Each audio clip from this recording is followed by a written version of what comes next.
ሰላም የትንሿ ሲኒማ ቤተሰቦች እንዴት ናችሁ? ዛሬም እነሆ በሌላ ፊልም ተመልሰናል። ልናየው የወደድነው ፊልም አን አሜሪካን አፌር የተሰኘ በማህበራዊ ኑሮ ላይ የሚያጠነጥን ፊልም ሲሆን እንደምትወዱት ተስፋ አደርጋለሁ። ይመቻችሁ። ፊልሙ ሲጀምር በሃይስኩል ትምህርት ቤት ውስጥ የሚማሩ ተማሪዎችን እያሳየን ሲሆን ይሄኛው አደም ይባላል። በድንገት የአደም ጓደኛ ከተማሪዎች ጋር ይጣላል። እንዴት አደምንም አልተደረብክልኝም በማለት በንዴት ከአደም ጋር መጣላት ሲጀምር በመሃል አስተማሪዎቹ ትመጣና ታገላግላቸዋለች። በመጣላታቸው ምክንያት ትምህርታቸውን እንዳይማሩና ቅጣት እንዲቀጡ ይደረጋሉ። አደም ወደ ውጪ ሲወጡ ጥፋተኛ እንደሆነ በማሰብ ይቅርታ ይጠይቀዋል። ነገር ግን ጓደኛው በጣም ተናዶበት ስለነበር ጥሎት ይሄዳል። አደም ከትምህርት ቤት ወደ ቤት ሲገባ ማንም ቤት ውስጥ አልነበረም ነበር። እሱም በድብድብ ወቅት የተሰበረችውን ጥርሱን በማንሳት በማጣበቂያ ላጣብቆ ይሞክራል። ምሽት ላይ ከቤታቸው ፊት ለፊት የምትኖር አንዲት ሴትን አስተውሎ በጣም ሲመለከት ነበር።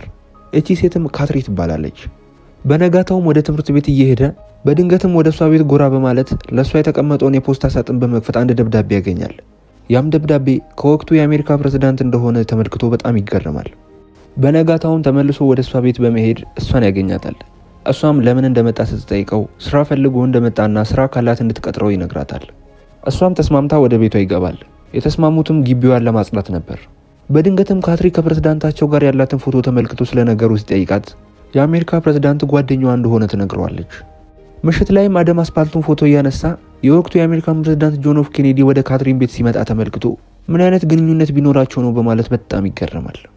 በነጋታው ትምህርት ቤት ውስጥ በጣም የሚወዳትን ፌዝ የተባለችው ልጅ ያገኛትና በጣም ስለሚወዳት ቤቱ እንድትመጣ ይጋብዛታል። እሷም ተወደው ስለነበር እንደምትስማማ እየነገረችው በድንገት አስተማሪያቸው ትመጣና ከዚህ ድርጊቱ እንዲቆጠብ እያስጠነቀቀች ትወስደዋለች። ከትምህርት በኋላ አደም ስራውን ለመስራት ወደ ካትሪን ቤት ይሄዳል። ጋርደኑ በጣም የሚያምር ቢሆንም ነገር ግን በደንብ መጸዳት ይፈልጋል። አደምም ምንም ሳያንገራግር ስራውን ይጀምራል። ከቆይታዎችም በኋላ ካትሪ ወደሱ በመምጣት አሪፍ እየሰራ እንደሆነ ስትነግረው እሱም ትላንትና ማታ ፕሬዝዳንታችን ወደ አንቺ ቤት ሲገባ አየው፣ ምንድነው ያላችሁ ግንኙነት በማለት ይጠይቃታል። እሷም ይሄ የግል ህይወታ ስለሆነ ስለዚህ ጉዳይ መጨነቁን እንዲያቆም ትነግረውና ትሄዳለች። ቀኑን ሙሉም ስራውን ሲሰራ ከኋላ በኋላ በጣም ቆሸሽ ብሎ ወደ ቤት ይመለሳል። ቤተሰቦቹም እየገረማቸው ምን ሲሰራ ብሎ እንደዚህ ልብሱ እንደቆሸሸ ይጠይቁታል። እሱም በካትሪን ቤት ተቀጥሮ ስራ እንደጀመረ ይነግራቸዋል። በዚህ ሰዓት የአደም እናት እየተቆጣች ካትሪን የምትባሏ ሴትዮ በጣም መጥፎ ነች፣ ማንም ከዚህ ሰፈር እሷን የሚወድ የለም፣ እሷ ቤት መሄድህም አደጋ ላይ ራስህን እንድትጥለው የሚያደርግ፣ ስለዚህ ከዚህ ቀን በኋላ ያንን ስራ መስራት የለብህም ትለዋለች። በዚህ ሰዓት አደም እናንተ ራሳችሁ አይደላችሁ እንዴ ስራ መስራት እንዳለብኝ የነገራችሁኝ ይላቸዋል። ካትሪን የምትባሏ ሴትዮ በጣም አደገኛ እንደሆነችና ሌላ ስራ እስኪያገኝ ድረስ ብቻ እንዲሰራና ሌላ ስራ መፈለግ እንዳለበት ይነግሩትና በዚህ ይስማማሉ። በነጋታው ከትምህርት ቤት ሲለቀቁ አደም ፌዝን ያስማማትና ወደ ቤቱ ይዟት ይሄዳል። በወሬ መሃል ስሜታዊ ሆነው ይሳሳማሉ። በዚህ ሰዓት የአደም የጥርስ ሽራፊ አፏ ውስጥ ይቀርና በጣም ያስጠላትና ተነስታ ትሄዳለች። አደም በንዴት ማታ ላይ ብቻውን እየሄደ ወደ ካትሪን ቤት ሲመለከት በድንገት የሆነ ድግስ ነገር እንዳለ ያስተውላል። በዚህ ወቅትም አንድ ነገር ትዝ አለው። ካትሪን ሉሻን ከሚባል አንድ ሰው ጋር እንደምትተዋወቅና ሉሻንና ካትሪን በፕሬዝዳንቱ ጉዳይ ላይ በጣም እንደሚጨቃጨቁ ይሄንንም ተደብቆ እንደሰማ ትዝ ይለዋል። ቤት ውስጥ እየተዘጋጀ ያለው ድግስ የምን እንደሆነ ለማጣራትም እየሞከረ በድንገት የሆነ ሰውዬ ከኋላ መጥቶ ያንጠለጥለዋል። ሰውየውም ልክ እንዳንጠለጠለው ወደ ውስጥ ይዞት ይገባል። ይሄ ሰውዬ የካትሪን ባለቤት ግርሃም ይባላል። ነገር ግን አሁን ላይ ተፋተዋል። ምክንያቱም ግርሃም ካትሪን ከፕሬዝዳንቱ ጋር ግንኙነት አላት ብሎ ይጠረጥር ነበር። በሱ አጉል ጥርጣሬ ምክንያት ተለያይተው ነበር። ግርሃምም አብረው እንዲመለሱ በይቅርታ ቢለምናትም አንተ መቼም የማታምነኝ ሰው ስለሆንክ መቼም አብረን መሆን አንችልም ትለዋለች። አደም በነጋታው ጥርሱን አሰርቶ ከሆስፒታል ሲወጣ በድንገት ሉሻን የተባለውን ሰውዬ ይመለከትና እሱን መከተል ይጀምራል። ሉሻንም ግርሃምን ያገኘዋል። ከግርሃም ጋርም ስለ ፕሬዝዳንቱ ምን ማድረግ እንዳለባቸው ለረጅም ሰዓት ይመካከራሉ። ጉዳዩንም በቶሎ ለመጨረስ የካትሪንን ዲያሪ ማግኘት እንዳለባቸውና ነገሮች ሁሉ እዛ ላይ እንደተጻፉ ሲነጋገሩ ተደብቆ ሲያዳምጣቸው የነበረው አደም ወዲያውኑ ወደ ካትሪን ለመናገር ይሄዳል። ወደ ካትሪን ቤት ሲገባ ግን ቤት አልነበረችም። ይሄንንም አጋጣሚ በመጠቀም የሷን ዲያሪ ፈልጎ ያገኘዋል። ወዲያው ግን ካትሪን ከሆነ ወንድ ጋር ወደ ውስጥ ስትገባ አደም ወዲያውኑ ይደበቃል።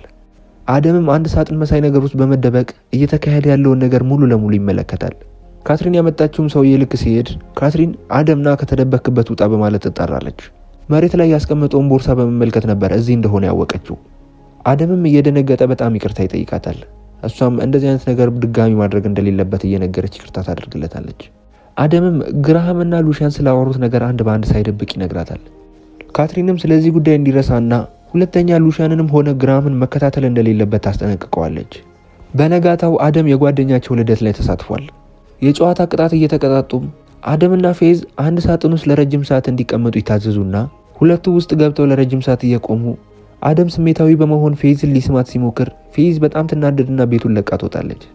አደምም እየተናደደ ወደ ቤት ሲመለስ ካትሪን ዝናብ ውስጥ ብቻዋን ቆማ ይመለከታታል። ወደ እሷ ቤትም ገብተው ሁለቱም ልብስ ይቀይራሉ።